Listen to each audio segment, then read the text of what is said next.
Hello guys. देखिए, हम लोग नेक्स्ट करना जा रहे हैं थ्योरम। ठीक है, ये है एक्सियम ऑफ सुप्रीमम।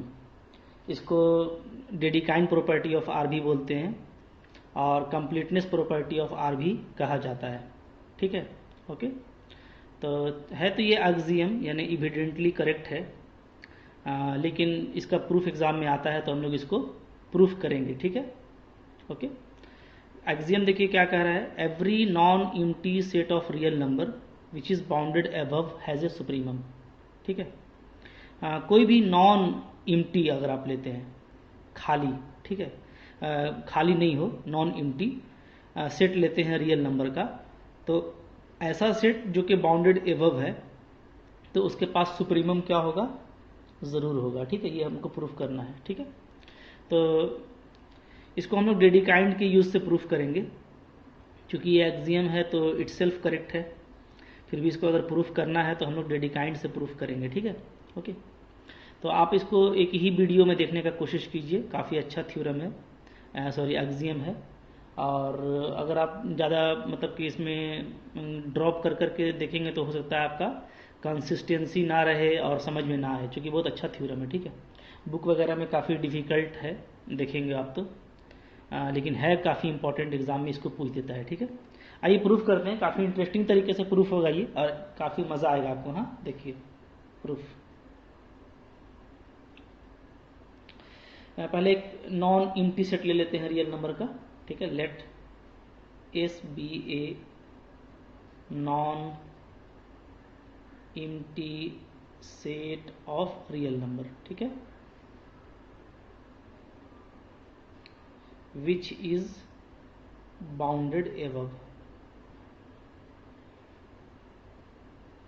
क्लियर, इतना काम कर लिए हम लोग, है ना, कि हम लोग एक नॉन इम्प्टी सेट ले लिए रियल नंबर का एस जो बाउंडेड एबव है। ठीक है, इतना काम तो हो गया। तो इसके बाद क्या है कि हमको प्रूफ करना होगा कि एस के पास में क्या है, सुप्रीमम है। ठीक है ना, we have to show that क्या एस हैज ए सुप्रीमम।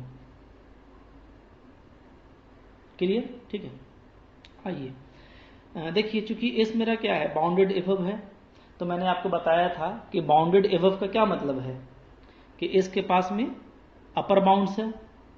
और अगर एस के पास में अपर बाउंड है तो इसका दो मतलब है कि वो अपर बाउंड में से कोई मैक्सिमम वैल्यू भी हो सकता है इसके पास में, है ना।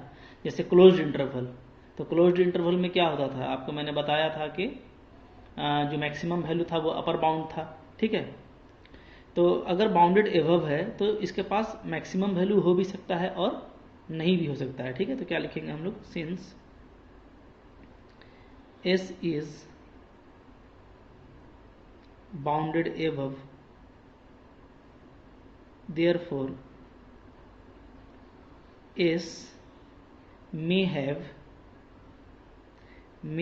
largest यानी मैक्सिमम लार्जेस्ट वैल्यू और may not have largest value. ठीक है, दोनों बात होगी, लार्जेस्ट वैल्यू हो भी सकता है और नहीं भी हो सकता। तो हम लोग दोनों केस पे बारी बारी से देख लेते हैं। ठीक है, केस वन, ठीक है,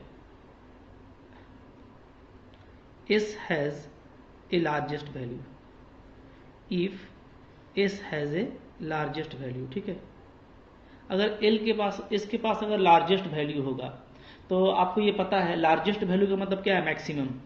तो मैक्सिमम वैल्यू अगर होगा तो डेफिनेटली क्या होगा, वो आपका सुप्रीमम हो जाएगा। इसलिए कि जो मैक्सिमम वैल्यू है वो सुप्रीमम जरूर होता है ना, लेकिन सुप्रीमम मैक्सिमम हो ये जरूरी नहीं है। हम लोग ये देखे थे कि अगर मैक्सिमम आपको कहीं भी मिलता है तो वो सुप्रीमम भी होता है। ठीक है, लेकिन सुप्रीमम मिलने से आप उसको मैक्सिमम भी बोल दें ये जरूरी नहीं है। ठीक है, तो अगर इसके पास लार्जेस्ट वैल्यू है देन क्या होगा, then this largest value is supremum of S. तो यहाँ पे तो ये प्रूफ हो जाता है काफ़ी इजीली। ठीक है, कि इसके पास में सुप्रीमम है इस केस में। ठीक है, केस टू ही मेन है आपका। If S has not a largest value, ठीक है, अगर एस के पास में लार्जेस्ट वैल्यू नहीं है, तब अब हमको काम करना है कि एस के पास में सुप्रीमम है, ये हमको दिखाना है, ठीक है। ओके, तो इसके पास क्या है, आपके पास लार्जेस्ट वैल्यू इसके पास नहीं है, ठीक है। तो अब हमको यहाँ से प्रोसीड करना होगा, ठीक है। तो हम लोग कैसे लिखेंगे, हम लोग लिखेंगे, ठीक है, इन दिस केस, ठीक है, वी डिफाइन ए सेक्शन, एक सेक्शन डिफाइन कर रहे हैं हम लोग, ठीक है, क्या, R1, R2, ठीक है, ऑफ रियल नंबर्स, ठीक है। रियल नंबर का एक सेक्शन ले रहे हैं, ठीक है। तो सेक्शन के बारे में मैंने आपको बताया था, सेक्शन का क्या मतलब होता है। जैसे मान लीजिए कोई आपका ये रियल लाइन है, ठीक है, ये अगर आपका ये रियल लाइन है तो ये चूंकि ऑर्डर पेयर में लिखा हुआ है, इसका मतलब होता है कि इसका पहला वाला इंटरवल क्या होगा, इधर वाला R1 होगा और दूसरा वाला इंटरवल क्या होगा, R2 होगा, ठीक है। इस तरीके से ये एक रियल नंबर का सेक्शन हो गया। तो सेक्शन होने के लिए क्या क्या जरूरी है, ठीक है। तो देयरफॉर क्या होगा, नंबर 1, R1 आपका नॉन एम्प्टी होना चाहिए, ठीक है, और R2 भी आपका नॉन एम्प्टी होना चाहिए, यानी दोनों खाली ना हो, है ना, यानी कुछ ना कुछ इस तरफ से इधर होगा और कुछ ना कुछ इस तरफ से भी इधर होगा, ठीक है। अच्छा, दूसरा प्रॉपर्टी क्या था, दूसरा प्रॉपर्टी सेक्शन का जो हम लोग डेडिकाइंड में पढ़े थे, डेडिकाइंड थ्योरम में, पिछले वीडियो में, तो ये था कि R1 और R2 को अगर यूनाइट कर देंगे तो क्या मिलना चाहिए, रियल नंबर का पूरा सेट, ठीक है, ये भी होगा। अच्छा, तीसरा बात क्या था, तीसरा बात ये था कि एवरी नंबर ऑफ R1 या एवरी एलिमेंट ऑफ R1, ठीक है, is less than every element of R2, ठीक है। इसका सारा एलिमेंट डेफिनेटली क्या होगा, इससे छोटा होगा, तो क्या लिखेंगे, तो थर्ड बात होगी उसमें ये होगी, ठीक है, थर्ड नंबर वो क्या होगा, वो होगा every number of R1 is less than every number of R2, ठीक है। इसका मतलब क्या है, इसका मतलब आप बोल सकते हैं क्या, that is R1 and R2 are disjoint, ठीक है, that is R1 intersection R2 अगर करेंगे तो क्या आएगा, 5, यानी R1 और R2 का जो इंटरसेक्शन है वो क्या होगा, 5 होगा, यानी दोनों डिसजॉइंट होगा, ठीक है। ओके, तो इस तरीके से ये सेक्शन डिफाइन हो जाता है। और अगर ये सेक्शन है R1 R2 तो डेडिकाइंड क्या कहते हैं, ठीक है। देन बाय डेडिकाइंड थ्योरम, डेडिकाइंड का क्या कहना है कि ऐसे में दो बातें हो सकती हैं, ठीक है, या तो R1 के पास में क्या होगा, R1 के पास में ग्रेटेस्ट एलिमेंट होगा, या तो R2 के पास में लीस्ट एलिमेंट होगा, ठीक है। क्या होगा बोलिए, there exist either greatest element, ठीक है, इन R1 और लीस्ट एलिमेंट इन R2, ठीक है। समझने वाली बात है, ठीक है। यानी कि जब भी हम सेक्शन बनाते हैं, सेक्शन में दो ही बात होगा ना, या तो R1 किसी नंबर पे क्लोज होगा, ठीक है, अगर क्लोज हो जाता है तो ग्रेटेस्ट नंबर होगा इसके पास, चूंकि इधर से शुरू होगा तो इधर बढ़ेगा तो ग्रेटेस्ट पे आके खत्म होगा। और या ये हो सकता है कि ये ओपन रहे, ठीक है, तब उस हालत में क्या होगा, R2 जो है वो क्लोज से स्टार्ट होगा, तो इधर इसके पास क्या मिलेगा, मिनिमम मिलेगा, R2 इधर से मिनिमम स्टार्ट होगा और उधर मैक्सिमम तक खत्म करेगा, ठीक है, इन्फिनिटी तक। ये केस हो सकता है, तो इसमें R2 के पास क्या मिलेगा, मिनिमम। या तो ये हो सकता है कि माइनस इन्फिनिटी से ये स्टार्ट होगा R1, R1 के पास क्या मिलेगा, मैक्सिमम, ठीक है। यही डेडिकाइंड था कि या तो ये माइनस इन्फिनिटी से शुरू होकर के मैक्सिमम पे खत्म होगा, और या तो ये मिनिमम से शुरू होकर के इन्फिनिटी पे ख़त्म होगा। दोनों एक साथ क्लोज नहीं होगा, इसलिए कि अगर दोनों एक साथ क्लोज्ड इंटरवल हो जाएगा तो जो भी वैल्यू होगा यहाँ पे वो दोनों में कॉमन हो जाएगा, जबकि दोनों डिसजॉइंट है। ठीक है, तो ये मैंने आपको समझाया था। ओके, अच्छा, अब देखिए यहाँ तक हम लोग आ गए। इसके बाद अब हमको क्या करना है? ठीक है, यहाँ पे देखिए, यहाँ पे हमको थोड़ा सा यहाँ पे एक काम करना है कि हम ना ये साबित कर देंगे कि R1 के पास में ग्रेटेस्ट एलिमेंट नहीं है, क्योंकि दोनों में से एक ही बात होगा ना, या तो R1 के पास ग्रेटेस्ट एलिमेंट होगा या तो R2 के पास में लीस्ट एलिमेंट होगा। ठीक है, ओके। अब आप समझिए कि अगर हम R1 के पास में ग्रेटेस्ट एलिमेंट नहीं है ये दिखा देते हैं तो इविडेंटली R2 के पास जो लीस्ट एलिमेंट है वो करेक्ट हो जाएगा। ठीक है, और फायदा क्या क्या होगा सो समझें। इससे दो फायदा होगा। पहला तो ये कि चूंकि हमारा जो केस चल रहा है वो ये है कि S के पास में कोई ग्रेटेस्ट एलिमेंट नहीं है, ये केस हम ले रहे हैं ना, S has not a largest value, इसके पास कोई लार्जेस्ट वैल्यू नहीं है, तो S के पास भी लार्जेस्ट वैल्यू नहीं है। और हम अभी अगर ये प्रूफ कर देते हैं कि R1 के पास भी कोई लार्जेस्ट वैल्यू नहीं है, कोई ग्रेटेस्ट वैल्यू नहीं है, ठीक है, तब क्या होगा? तब इस केस में R2 जो है वो इसका अपर बाउंड हो जाएगा, और R2 के पास लिस्ट एलिमेंट अगर परफेक्ट मिल गया कि R2 के पास लिस्ट एलिमेंट है तो मेरा काम खत्म हो जाएगा। ठीक है, तो हम लोग इस तरीके से यहाँ पे इसको आगे कंटिन्यू करेंगे। ठीक है, आप लोग इसको अच्छे से देखते जाइए। क्लियर है? ठीक है, अच्छा, तो इसके लिए हम लोग क्या करते हैं, हमारा जो टारगेट है उसको हम लोग लिख लेते हैं। ठीक है ना? ओके, वी शैल शो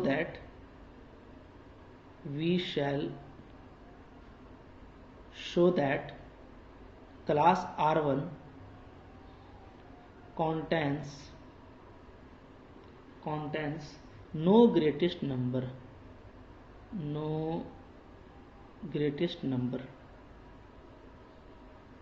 ठीक है, समझिए आप, क्योंकि दोनों में से कोई एक ही बात होगा। ठीक है, कि R1 के पास या तो ग्रेटेस्ट होगा या तो R2 के पास में लीस्ट होगा। तो R1 के पास में हम इसलिए ग्रेटेस्ट नहीं है ये हम साबित कर रहे हैं ताकि मेरा इस का जो काम है वो हो जाए, लिस्ट वाला मेरा सही हो जाए। और लिस्ट अपर बाउंड को ही क्या बोलते हैं? सुप्रीमम बोलते हैं। तो इसके पास में सुप्रीमम कन्फर्म हो जाएगा। क्लियर है? ठीक है, अच्छा, अब देखिए इतना जो हम लोग डिस्कस किए हैं तो यहाँ से हम लोग क्या एक कंक्लूजन निकालेंगे। ठीक है, लिखते हैं मैं, टू दिस एंड, ठीक है, we first of all observe that क्या S is a subset of R1। ठीक है, समझिएगा ये बात को। देखिए क्या है कि चूंकि दो ही सेक्शन में दो क्लास है, R1 है और R2 है। ठीक है, तो S किधर होगा? चूंकि हम लोग S पे काम कर रहे हैं। ओके, तो S मेरा किधर होगा? तो देखिए S के पास में कोई लार्जेस्ट वैल्यू नहीं है, इस केस पे हम लोग चल रहे हैं। और हम लोग अगर ये दिखाना चाहते हैं कि R1 के पास में भी कोई ग्रेटेस्ट एलिमेंट नहीं है तो डेफिनेटली क्या हो जाएगा, जब जैसे ही हम इसको मतलब कि फिनिश करेंगे तो मेरा क्या हो जाएगा, S जो है वो R1 का सबसेट हो जाएगा। क्लियर है? ठीक है, तो अब देखिए यहाँ से, अच्छा, लेट ऐसा करते हैं, R1 का कोई एलिमेंट ले लेते हैं, let L belongs to R1 is any number. ठीक है, ओके, अगर L मेरा R1 का कोई नंबर है, ठीक है, तो हम ये दिखाना चाहते हैं, then we shall show that,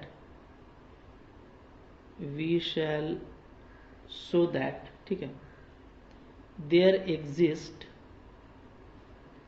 eight least one element small s belongs to capital S such that L is less than equal to S। ठीक है, देखिए जो हमको प्रूफ करना है ना उसके हिसाब से हम काम कर रहे हैं। ठीक है, आप देखिए, आप अगर समझेंगे तो काफ़ी आपके लिए इजी होगा। ठीक है, जो हम लोग बात कर रहे थे उसको थोड़ा सा यहाँ पे हम कंटिन्यू करते हैं। ठीक है, देखिए ये मेरा मान लीजिए रियल लाइन है। ठीक है, ओके, और इसमें मेरा दो सेक्शन है, एक है मेरा क्लास R1 और एक है मेरा क्लास R2। ठीक है, तो हम ये दिखाना चाहते हैं, मेरा टारगेट ये है दिखाने का कि एस जो है ना, एस यहाँ पे ख़त्म हो रहा है, एस यहाँ पे ख़त्म हो रहा है, ठीक है, जो क्या है R1 का सबसेट है, लेकिन ख़त्म कहाँ पे हो रहा है, यहाँ पे। इससे क्या होगा, इससे R2 का सारा एलिमेंट क्या हो जाएगा, S का अपर बाउंड बन जाएगा, क्योंकि R2 इधर है तो ये S के सारे एलिमेंट से R2 का एलिमेंट बड़ा होगा, तो R2 क्या बन जाएगा, अपर बाउंड। और R2 का जब लीस्ट एलिमेंट कन्फर्म हो जाएगा, ठीक है, तो हमारा क्या हो जाएगा, ये साबित हो जाएगा कि अपर बाउंड का लिस्ट वैल्यू है, यानी कि सुप्रीमम वैल्यू आपको मिल जाएगा, ठीक है। तो ये हम दिखाना चाहते हैं कि अगर हम R1 का कोई भी एलिमेंट लें, R1 का, तो R1 के किसी भी एलिमेंट से मेरा S का एलिमेंट जो है, कोई ना कोई S का एलिमेंट बड़ा या बराबर होगा। अब आप बोलेंगे कि ऐसा कैसे होगा, S सबसेट है R1 का और मतलब कि उसका कोई एलिमेंट उससे बड़ा या बराबर होगा, तो ऐसा होता है, ठीक है, इसमें कोई नया बात नहीं है। मैं आपको एक एग्जांपल दिखाता हूँ, ठीक है, इसको आप कहीं और लिख लीजिएगा, इसका हिस्सा नहीं है। जैसे मान लीजिए एक सेट है A 1 2 3, ठीक है, और B है आपका 1 2 3। तो आप देखेंगे तो कैसा है, आप देखिएगा तो देखिए A आपका बड़ा है, B आपका सबसेट है, तो A आपका ये हुआ, ठीक है, और B भी तो आपका यही, यहाँ से B शुरू होगा, यहाँ पे खत्म होगा, ये B हुआ, ठीक है, इधर आपका ये 1 हो गया, तो 2 और 3 इधर हो गया, क्लियर है।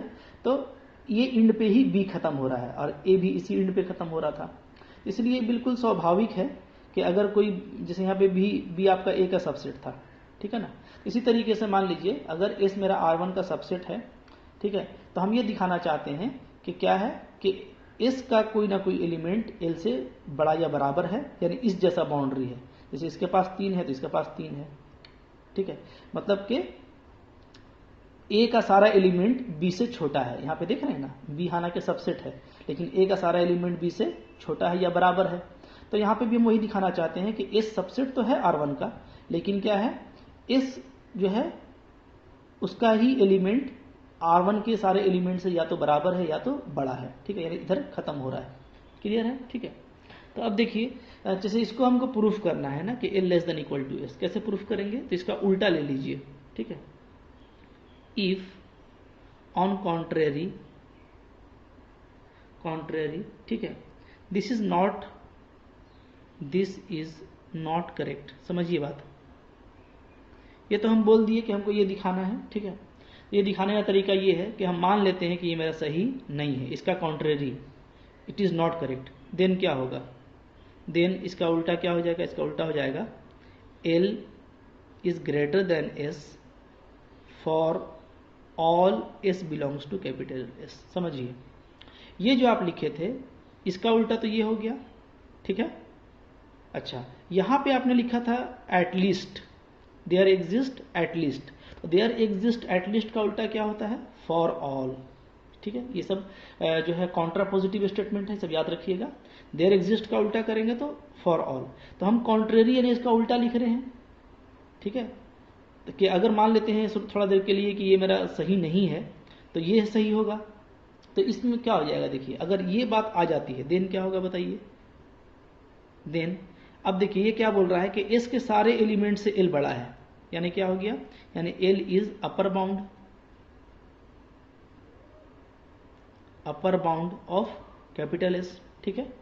और अगर L मेरा S का अपर बाउंड है, आप समझिए, ठीक है, तो क्या होगा, तो L किसका मेंबर हो जाएगा, L मेंबर हो जाएगा R2 का, देखिए इधर R2 है आपका, ठीक है, क्योंकि R2 का सारा एलिमेंट क्या है, S से बड़ा है, ओके, और R2 का सारा एलिमेंट S से बड़ा है, तो R2 का हर एलिमेंट क्या है, इसका अपर बाउंड है, ठीक है।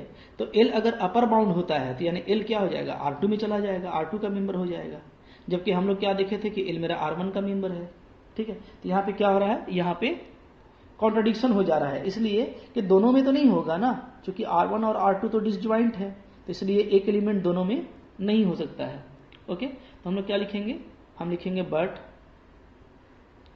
क्या, R1 intersection R2 equal to 5, ठीक है।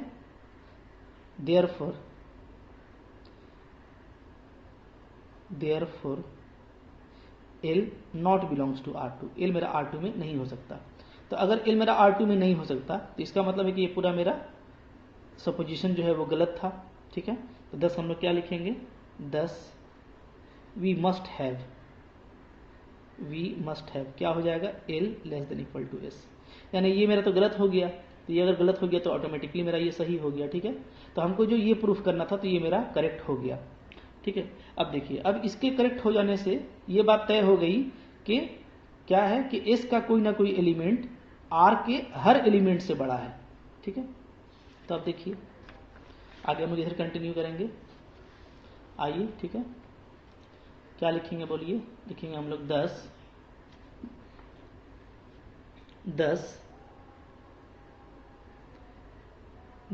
There be an element in S, ठीक है, ओके, विच इज ग्रेटर और equal to every element of R1, ठीक है। तो R1 के हर एलिमेंट से इसका एक एलिमेंट है कोई ना कोई, ठीक है, जो क्या है, बड़ा है और या तो बराबर है, ठीक है। तो अब यहां से देखिए, यहां से वो जो मेरा टारगेट था ना कि R1 को साबित करना कि R1 के पास में कोई ग्रेटेस्ट मेंबर नहीं है, वो अब यहां से करना आसान हो जाएगा। कैसे, ठीक है। देयरफॉर लिखिए आगे, देयरफॉर क्या हो जाएगा, है ना, क्या लिखेंगे हम लोग, R1 has not greatest element, क्योंकि आप देख रहे हैं ना कि S का कोई ना कोई एलिमेंट R1 के हर एलिमेंट से बड़ा है। इसका मतलब क्या है कि R1 के पास में कोई ग्रेटेस्ट एलिमेंट नहीं है, ठीक है। क्यों, देखिए मैं यहाँ पे लिख देता हूँ, बिकॉज, ठीक है, इफ हम लोग ये मानते हैं अगर कि L लेस देन S है, ठीक है, देन क्या, then S is greatest and L is not. यहां से ये बात मिल जाएगा कि S बड़ा है तो S बड़ा होगा, L बड़ा नहीं होगा, ठीक है। और अगर हम लोग ये ले लेते हैं, if L equal to S, then क्या, देन सिंस ये जो S है आपका, ये कैपिटल S का मेंबर है, और कैपिटल S क्या है आपका, ये जो केस है उस केस में हम लोग लेके चल रहे हैं कि कैपिटल S के पास में कोई भी ग्रेटेस्ट एलिमेंट नहीं है, and S not have greatest element, ठीक है। तो इसलिए यहां से क्या हो जाएगा, यहां से आपका आ जाएगा कि L आपका क्या होगा, ग्रेटेस्ट एलिमेंट नहीं होगा, इज नॉट ग्रेटेस्ट एलिमेंट, ठीक है। तो हर तरफ से हम लोग देख रहे हैं कि L मेरा ग्रेटेस्ट एलिमेंट नहीं है, ठीक है। क्योंकि हम लोग का जो करेक्ट हुआ था वो क्या करेक्ट हुआ था, वो ये हम लोग साबित किए थे, ठीक है। क्या साबित किए थे, इसको मैं फिर से आपको यहाँ पे दिखाता हूँ। अभी जो हम लोग साबित किए थे वो ये कि क्या है, L मेरा less than equal to S है, ठीक है। यहाँ पे देखिए L मेरा क्या आया था finally, less than equal to S। तो अगर L less than equal to S आया था तो यहाँ पे दो बात है, या तो L मेरा लेस देन S है या तो L मेरा इक्वल टू S है। तो अगर लेस देन S है तब तो L छोटा है तो वो ग्रेटेस्ट नहीं है, और अगर इक्वल टू S है तो S चूंकि मेरा कैपिटल S का एलिमेंट है और S के पास ग्रेटेस्ट एलिमेंट है नहीं इस केस में, जो केस का हम लोग बात कर रहे हैं, तो यहां से भी L आपका ग्रेटेस्ट एलिमेंट नहीं है। तो किसी भी हिसाब से R1 के पास में ग्रेटेस्ट एलिमेंट आपका नहीं है, ठीक है, ये साबित हो गया। हेंस बाय डेडिकाइंड, तो अब डेडिकाइंड क्या बोलेंगे, डेडिकाइंड का कहना था कि या तो R1 के पास में ग्रेटेस्ट एलिमेंट होगा और नहीं तो R2 के पास में लीस्ट एलिमेंट होगा। तो अगर R1 के पास में ग्रेटेस्ट एलिमेंट नहीं है तो क्या हो जाएगा, हेंस बाय डेडिकाइंड थ्योरम क्या, R2 must have a least element, R2 के पास जरूर एक लीस्ट एलिमेंट होना चाहिए, ठीक है। अब देखिए, अब R2 क्या है, R2 जो है हमारा वो क्या है, वो set of upper bound of S है, ठीक है। नाउ क्या है, now since R2 is set of upper bounds of S, क्योंकि R2 का सारा एलिमेंट S से बड़ा है तो ये अपर बाउंड का सेट है, ठीक है। And R2 has a list element, और R2 के पास क्या है, एक लिस्ट एलिमेंट भी है, इसका मतलब क्या हो गया, इसका मतलब हो गया 10 R2 has least upper bound, least upper bound of S, ठीक है। यानी कि R2 के पास में क्या है, R2 के पास में एक लिस्ट अपर बाउंड मिलेगा क्योंकि सारा अपर बाउंड है और लिस्ट एलिमेंट भी है उसमें, ठीक है। दोनों को मिला देंगे तो क्या हो जाएगा, R2 के पास में लिस्ट अपर बाउंड हो जाएगा इसका, ठीक है। इसका मतलब हम लोग का फाइनल खत्म हो गया। 10 क्या लिखेंगे, 10 इस has a least upper bound, ठीक है। एल के पास क्या होगा, एक लिस्ट अपर बाउंड होगा, यानी that is S has supremum. इसी को क्या बोलते हैं हम लोग, सुप्रीमम बोलते हैं। क्लियर है? तो आपको उम्मीद है कि समझ में आ गया होगा, ठीक है। थोड़ा सा आप अच्छे से अगर थ्योरम को मिलाएंगे और सोचेंगे तो आपको क्या है, आपको कोई भी दिक्कत नहीं होगा, ठीक है। ओके,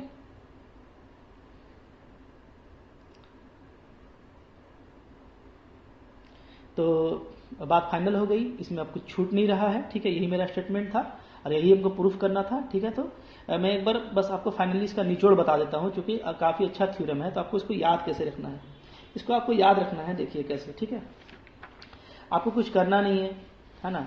आपको ये थ्योरम प्रूफ करने के लिए एक सेट ले लेना है, ठीक है। और वो सेट आपका क्या होगा, बाउंडेड एबव होगा। तो सुप्रीमम प्रूफ करने के लिए दो केस होगा, या तो इसके पास में लार्जेस्ट वैल्यू होगा तो सुप्रीमम ऑटोमेटिक हो जाएगा, ठीक है। और अगर लार्जेस्ट वैल्यू इसके पास नहीं है, ठीक है, तो हम लोग एक सेक्शन की बात करेंगे, R1 और R2 की, ठीक है। जब सेक्शन की बात करेंगे तो डेडिकाइंड अप्लाई होगा कि या तो R1 के पास में ग्रेटेस्ट एलिमेंट होगा या तो R2 के पास में लीस्ट एलिमेंट होगा। तो R1 के पास में अगर हम ग्रेटेस्ट एलिमेंट नहीं लेते हैं या प्रूफ करते हैं कि R1 के पास में ग्रेटेस्ट एलिमेंट नहीं है, तो ऐसा होते ही क्या हो जाएगा, क्योंकि S के पास में भी नहीं है तो S सबसेट हो जाएगा R1 का, ठीक है। और हम लोग यहाँ से ये दिखा दे रहे हैं कि R1 के पास जितना भी एलिमेंट है वो सब S के किसी न किसी एलिमेंट से छोटा या बराबर है, ठीक है। ये दिखाने के लिए हम लोग ये उसका कॉन्ट्रडिक्शन लेकर के यहाँ पे बात किए कि अगर इसका उल्टा लेंगे आप तो क्या हो जाएगा, तो L अपर बाउंड बन जाएगा और R2 की तरफ चला जाएगा, लेकिन ये तो R1 में आप लिए हुए हैं तो ये होगा नहीं, तो इसलिए ये बात मेरा सही साबित हो जाएगा। जब ये सही साबित हो गया तो यहाँ पे आपका काम खत्म हो गया, क्योंकि L R1 का एलिमेंट था और S जो है आपका वो कैपिटल S का एलिमेंट था, तो डेफिनेटली L क्या है, स्मॉलर देन S है, यानी L कभी भी ग्रेटेस्ट नहीं हो सकता है। लेस देन लेंगे तब जाहिर सी बात है L छोटा हो गया तो S बड़ा हो गया, तो L ग्रेटेस्ट नहीं है। इक्वल टू भी लेंगे तो S मेरा कैपिटल S का एलिमेंट है और S के पास ग्रेटेस्ट एलिमेंट नहीं है तो L के पास भी नहीं होगा, ठीक है। तो किसी भी केस में आप देखेंगे तो आपको ये मिलेगा कि L क्या है, ग्रेटेस्ट एलिमेंट नहीं है, ठीक है। तो यहाँ से ये आ जाएगा, डेडिकाइंड अप्लाई हो जाएगा कि अगर R1 के पास ग्रेटेस्ट एलिमेंट नहीं है, ठीक है, तो इसका मतलब है कि R2 के पास में लिस्ट एलिमेंट होगा। और R2 क्या है, R2 जो है सेट ऑफ अपर बाउंड है और उसके पास लिस्ट एलिमेंट भी है, तो दोनों को मिला देने से यानी R2 के पास लिस्ट अपर बाउंड हो जाएगा। तो ये आपका प्रूफ हो गया, ठीक है। Okay, thank you for watching.